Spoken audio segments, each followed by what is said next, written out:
un Togolais qui a voulu garde de l'anonymat, répond au prof Théodore Olo qui accuse le Togo et son président Faure Gnassingbé de jouer un coup contre le Bénin dans la crise opposant le Bénin et le Niger. Le prof Théodore Olo, dans l'émission intitulée La guerre froide des voisins sur Vox Africa, lire la vidéo de l'émission, est allé pour dire que le Togo n'a jamais respecté et adhéré aux valeurs de la CEDEAO et que Lomé n'a toujours pas digéré la détention de Rokia Madougou, l'ex-conseillère de Faure Gnassingbé.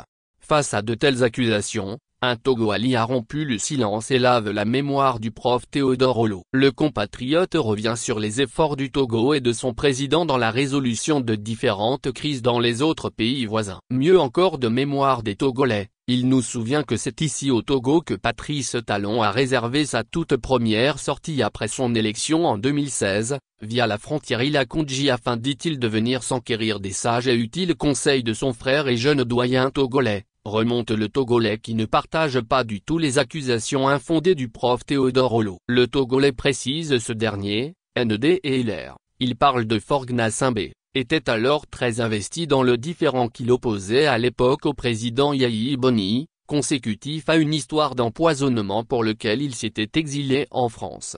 Dans le dénouement de ce contentieux, ayons la jugeote de reconnaître enfin que le président Faure Gnassingbé a pesé de tout son poids pour que les deux protagonistes fument définitivement le calumet de paix autour du président ivoirien à Abidjan, se souvient encore le Togolais. Lisez la réaction. On n'a pas besoin d'écouter le professeur Théodore Olo pour comprendre l'enjeu géopolitique de cette crise et toutes ses variables.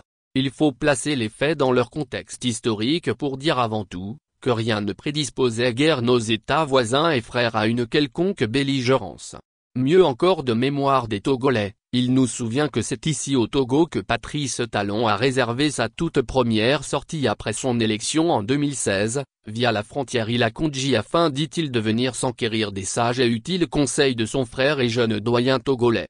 Ce dernier était alors très investi dans le différend qu'il opposait à l'époque au président Yayi Boni, consécutif à une histoire d'empoisonnement pour lequel il s'était exilé en France.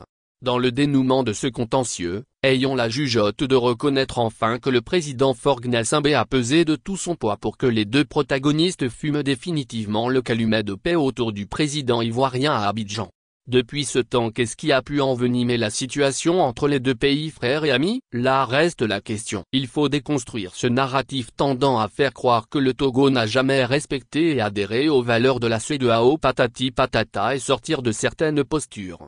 La détention de Rokia, ex-ministre du Bénin et conseillère à la présidence du Togo, candidate du parti Les Démocrates aux dernières élections présidentielles dans son pays, me semble moins encore une piste plausible de l'attendrissement des relations.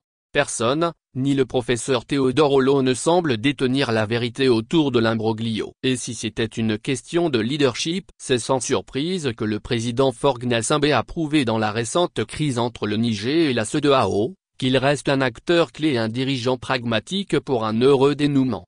Il est arrivé à faire fléchir la position des dirigeants ouest-africains contre les condamnations, les sanctions des dirigeants, l'intervention militaire et la survie des populations. Le choix de la raison l'emportait. Son leadership éclairé et ses recettes de grands et incontournables médiateurs ouest-africains ne peuvent que faire des jaloux. Mieux, pourquoi devrait-il, Talon, Ouattara, les Embalo, Macky Sall et consorts, apparaître comme des enfants de cœur? C'est tout l'enjeu. Par un compatriote.